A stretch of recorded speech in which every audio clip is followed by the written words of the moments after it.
Porn video থেকে বাঁচার উপায় কি? ওযু করে ক্রিম ব্যবহার করা যাবে কিনা? জর্দা দিয়ে পান খেলে কি ওযু নষ্ট হয়ে যাবে? সালাতে অলসতা আসলে করণীয় কি? মহরণা কি সোনা গয়না দিয়ে পরিশোধ করলে হবে? মোজা পরিধান করার কারণে যে টাকনুর নিচে পোশাক থাকে তার কারণে কি হারাম হবে? মোজার উপরে মাসের ক্ষেত্রে একদিন এক রাত এবং 3 দিন 3 রাত বলতে কি বোঝায়? ছেলেদের মেধার তুলনায় মেয়েদের মেধা অর্ধেক, এই কথা কতটা সত্য? ব্যবসার জন্য ব্যাংক লোন নেওয়া জায়েজ আছে কিনা? জুমার নামাজে 2 বার আযান দেওয়া হয় কেন? শীতকালে জোর করে ওযু ধরে রাখার প্রবণতা লক্ষ্য করা যায়। অনেকে তো আসরের ওযু দিয়ে এশা পর্যন্ত সবগুলো সালাত আদায় করে থাকেন, এটা কতটুকু সঙ্গত? চলুন তাহলে আর বিলম্ব না করে আপনাদের প্রশ্নের উত্তর দেওয়ার আলোকিত ভবনে আমরা প্রবেশ করি। এমনি রাহিম সরকার আপনি লিখেছেন ওযু করে ক্রিম ব্যবহার করা যাবে কিনা? ওযু করার পর ক্রিম ব্যবহার করতে কোনো অসুবিধা নেই। লোশন, ক্রিম, তেল এগুলো ব্যবহার করা যেতে পারে, এগুলো ওযুর কোনো ক্ষতিকর বিষয় নয়। রমজান বিপ্লব আপনি লিখেছেন জর্দা দিয়ে পান খেলে কি ওযু নষ্ট হয়ে যাবে? না, জর্দা দিয়ে পান খেলে ওযু নষ্ট হবে না, তবে অনেকগুলো জর্দা আছে যেগুলোতে তামাক থাকে, যেগুলো নেশা জাতীয়, সেগুলো একজন মুসলমানের জন্য খাওয়া উচিত নয়। তবে যেটা সুঘ্রাণের জন্য, শুধু মুখের সুগন্ধি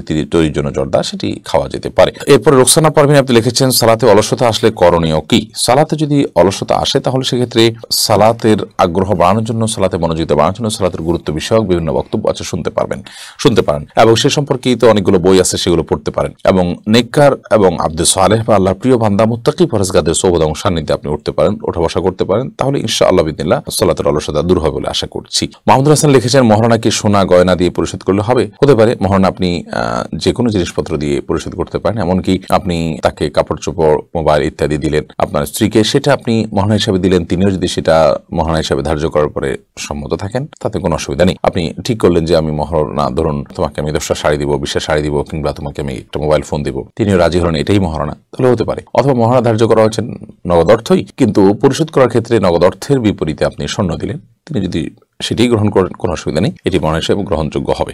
প্রশ্ন হলো, শীতের সময় মোজা পরিধান করার কারণে যে টাকনুর নিচে পোশাক থাকে তার কারণে কি হারাম হবে? না, টাকনুর নিচে যে পোশাক যায় সেটি হলো উপর থেকে যে পোশাকগুলো যায় সচরাচর সেটি, যেটি থাকেই নিচে, সেটা মোজা হতে পারে বা কোনো আপনার পাজামা থাকে, কোনো স্যুট থাকে যে স্যুটটা আপনার মোজা এবং পাজামা অ্যাটাচ থাকে, একসাথে থাকে, তো সেগুলোর কথা ভিন্ন। জুব্বা, লুঙ্গি, জামা, প্যান্ট কিংবা চাদর ইত্যাদি এগুলো যখন ঝুলে যাবে টাকনুর নিচ পর্যন্ত, তখন সেটা হারাম হবে। ফারহান আপনি লিখেছেন মোজার উপরে মাসের ক্ষেত্রে একদিন এক রাত এবং 3 দিন 3 রাত বলতে কি বোঝায়? এটা দ্বারা কি 24 ঘন্টা উদ্দেশ্য? আজ দুপুরে একটা মোজার উপর মাসে শুরু করলাম, আগামীকাল দুপুর 1টা পর্যন্ত করতে পারবো? ফারহান, হ্যাঁ, আপনি ঠিক ধরতে পেরেছেন, 24 ঘন্টা এখানে বোঝানো হয়েছে এবং আজকে দুপুরে আপনি 1টা বাজে মোজা যখন মাসা করা শুরু করবেন, তো আগামীকাল দুপুর 1টা আগ পর্যন্ত আপনি 24 ঘন্টা পর্যন্ত যতবার উজু করবেন, মোজা না খুলে আপনি মোজার উপরে মাসা করতে পারবেন। পাও ধোয়ার পরিবর্তে মোজার উপরে মাসা করলে, অর্থাৎ ভিজা হাত মোজার উপরে টেনে নিলে আপনার অজু হয়ে যাবে। এটি 24 ঘন্টার জন্য প্রযোজ্য। এর মানে হলো যখন শুরু করছেন পরদিন ঠিক ততক্ষণ পর্যন্ত কার্যকর থাকবে আপনার নিজের গন্তব্যে। আর যদি আপনি সফরে থাকেন তাহলে সেক্ষেত্রে 3 দিন 3 রাত বা 72 ঘন্টা পর্যন্ত এটি ভ্যালিডিটি থাকবে। এরপরে নাজমিন আক্তার আপনি লিখেছেন ছেলেদের মেধার তুলনায় মেয়েদের মেধা অর্ধেক, এই কথা কতটা সত্য? কোরআন হাদিসে কোথাও এইভাবে বলা হয় নাই যে ছেলেদের তুলনায় মেয়েদের মেধা অর্ধেক বা এরকম কম বেশি কোনো পার্সেন্টেজ শরীয়তে এরকম উল্লেখ করা হয়নি। তবে নবী করিম সাল্লাল্লাহু আলাইহি ওয়াসাল্লাম হাদিস থেকে বোঝা যায় যে মেয়েদেরকে আল্লাহ রাব্বুল আলামিন বুঝের ক্ষেত্রে পুরুষদের তুলনায় কম দিয়েছেন। এখন আপনি আজকের পৃথিবীর নানা বাস্তবতা আপনি দেখবেন যে অনেক ক্ষেত্রে মেয়েরা মেধা স্বাক্ষর রাখছে, কিন্তু নবী সাল্লাল্লাহু আলাইহি ওয়াসাল্লাম এই কথা ধ্রুব সত্য, সেটিকে অস্বীকার করবার কোনো সুযোগ নাই। এটা হলো জেনারেল কথা। ইন্ডিভিজুয়ালি কোনো নির্দিষ্ট মেয়ে অনেক পুরুষের চাইতে অনেক বেশি মেধাবী হতেই পারেন, যেমন আমাদের আয়েশা রাদিয়াল্লাহু তাআলা আনহা, তিনি এত বেশি হাদিস সংরক্ষণ করেছেন যেটা অনেক পুরুষরা সংরক্ষণ করেন নাই। এটি ইন্ডিভিজুয়াল কোনো কেসে হতে পারে, বাট জেনারেল কথা হলো সেটাই যেটা নবী সাল্লাল্লাহু আলাইহি ওয়াসাল্লাম হাদিসে বলা হয়েছে, কিন্তু তার মানে এই নয় যে এরকম পার্সেন্টেজ কোনো ঠিক করে দেওয়া হয়েছে। অফিসিয়াল আইডি থেকে আপনি লিখেছেন ব্যবসার জন্য ব্যাংক লোন নেওয়া জায়েজ আছে কিনা? ব্যাংক লোন নেবেন নাকি কোনো সমিতি থেকে লোন নেবেন না কোনো ব্যক্তি থেকে লোন নেবেন, সেটি ইস্যু নয়। ইস্যু হলো যে আপনি সুদ ভিত্তিক লোন নিচ্ছেন কিনা। সুদ ভিত্তিক বা সুদী লোন যদি নেন তাহলে সেক্ষেত্রে সেটি অবশ্যই হারাম হবে। আল্লাহ তাআলা কোরআনে কারিমে বলেছেন আহাল্লাল্লাহুল বাই'a ওয়া হারামার রিবা, আল্লাহ তাআলা বেচা কিনা এবং ব্যবসাকে হালাল করেছেন আর রিবা এবং সুদকে হারাম করেছেন। বিধায় সুদী লোন নেওয়া কোনো অবস্থাতে জায়েজ হবে না। প্রয়োজন আপনার ব্যবসা ছোট থাকুক, প্রয়োজন আপনার উপার্জন কম থাকুক, প্রয়োজন আপনার একটু কষ্ট হোক, তারপরও আপনি সুদী লোন অবশ্যই অ্যাভয়েড করে চলবেন। যদি ব্যাংক থেকে সুদী লোন এর ছাড়া যদি কোনো হালাল পদ্ধতিতে লোন নেওয়ার, ব্যবসার ভিত্তিতে কোনো লোন নেওয়ার সুযোগ থাকে, ধরুন আপনার কোনো আইটেম কেনা দরকার, ব্যাংক সেটা আপনাকে কিনে দিল এবং আপনার কাছে বিক্রি করলো ব্যাংক বেশি দামে, তারপর সেটা আপনি কিস্তিতে পরিশোধ করলেন, এরকম হলে সেটি জায়েজ হতে পারে। ইসলামী ব্যাংক কতটা কার্যকর করছে এবং কার্যক্ষেত্রে কতটা ইসলামী ব্যাংকিং করছে সেটি দেখার বিষয়। যদি সেরকম তারা করে তাহলে সেক্ষেত্রে সেটি না জায়েজ নয়, জায়েজ হতে পারে।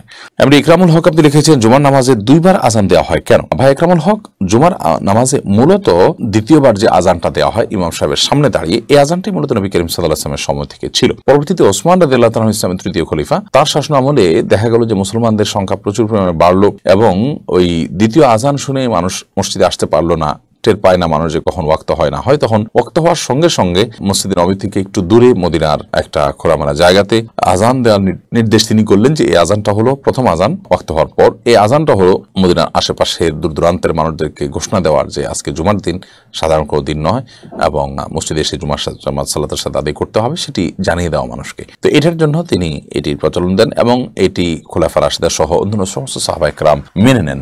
নবী করিম সাল্লাল্লাহু আলাইহি ওয়াসাল্লাম বলেছেন, আমার পর তোমরা খোলাফা রাশিদার অনুসরণ করবে। বিধায় এ ধরনের ইস্যুতে খোলাফা রাশিদার কোনো সিদ্ধান্ত এবং তাদের কোনো ফয়সালা সেটি কিন্তু দিনেরই ফয়সালা এবং নবী সাল্লাল্লাহু আলাইহি ওয়াসাল্লাম কর্তৃক অনুমোদিত। বিধায় সেটাকে অস্বীকার করার কোনো সুযোগ নেই। তার পরবর্তী সময় থেকে সাহাবায়ে কেরাম খোলাফা রাশিদার সবাই এই দ্বিতীয় আজান তো আছেই, নবী সাল্লাল্লাহু আলাইহি ওয়াসাল্লাম সময় ছিল, তার সাথে সাথে প্রথম আজান যেটি অনেক আগে থেকে দেওয়া হয় সেই আজানটাকে তারা অনুমোদন করলেন। এটি খোলাফা রাশিদার সুন্নাহ। তাহলে জুমার প্রথম আজানটা হলো খোলাফা রাশিদা বা ওসমান রাদিয়াল্লাহু তাআলার সুন্নাহ, আর দ্বিতীয় আজান হলো নবী করিম সাল্লাল্লাহু আলাইহি ওয়াসাল্লামের সুন্নাহ। বিধায় আমরা উভয় আজানটাকেই ধারণ করব এবং উভয় আজানে আমরা দেব।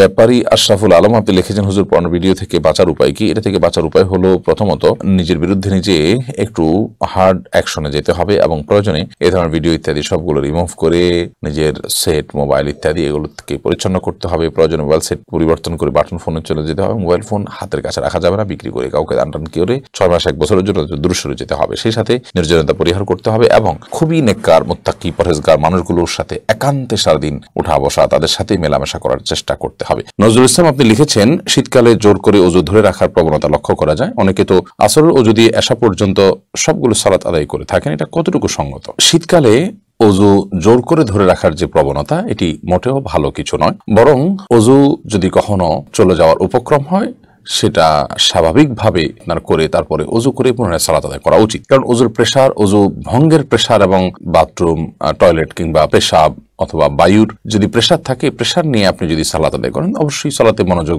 ধরে রাখাটা আপনার জন্য কঠিন হবে। এটি আল্লাহর সামনে দাঁড়ানোর যে আদব এবং শিষ্টাচার আছে তার পরিপন্থী। এজন্য আমাদেরকে অবশ্যই এ জাতীয় পরিস্থিতিতে ওযুর প্রেসার যদি থাকে তাহলে সেক্ষেত্রে ওযু ভঙ্গ হোক, তারপরে পুনরায় নতুন ওযু করে আমাদেরকে সালাত আদায় করতে হবে। সামান্য একটু শীতের কষ্ট উপেক্ষা করে ওযু করার মতো যদি আমাদের ইমানের শক্তি না থাকে তাহলে সেক্ষেত্রে এটি খুবই দুঃখজনক একটি বিষয় একজন ইমানদারের জন্য। আমরা যখন আল্লাহর কাছে জান্নাত আশা করবো এই ওযুর মাধ্যমে, তখন সে ওযু অবশ্যই যথাযথভাবে হওয়া উচিত। নবী সাল্লাল্লাহু আলাইহি ওয়াসাল্লাম ইসবাগুল উযু করতে আমাদেরকে নির্দেশ করেছেন, অর্থাৎ ওযুকে পরিপূর্ণ করতে নির্দেশ করেছেন। এটি ওযুর পূর্ণতার খেলাফ বা পরিপন্থী কাজ। অতএব জোর করে ওযু ধরে রাখার এই প্রবণতা অবশ্যই নিন্দনীয়, এটি স্বাস্থ্যের জন্য কোনো ভালো কিছু নয়। নবী আলাইহিস সালাম বলেছেন, আলা আদুল্লুকুম আলা মা ইয়ামহুল্লাহু বিহিল খাতায়া ওয়া ইয়ারফাউ বিত দারাজাত। আমি তোমাদেরকে এমন কিছু আমলের কথা কি বলে দিব না যে আমলগুলো তোমাদের গুনাহসমূহকে মাফ করে দিবে এবং তোমাদের মর্যাদা মর্তবা আল্লাহর কাছে বৃদ্ধি করে দিবে। সে আমলগুলো কি? নবী আলাইহিস সালাম বলেছেন, তোমাদের থেকে একটি আমল হলো ইসবাগুল উযু আলাল মাকারি, কষ্ট হওয়া সত্ত্বেও উত্তম রূপে ওযু করা এবং এক্ষেত্রে কোনো অলসতা না করা। বিধায় যদি আপনার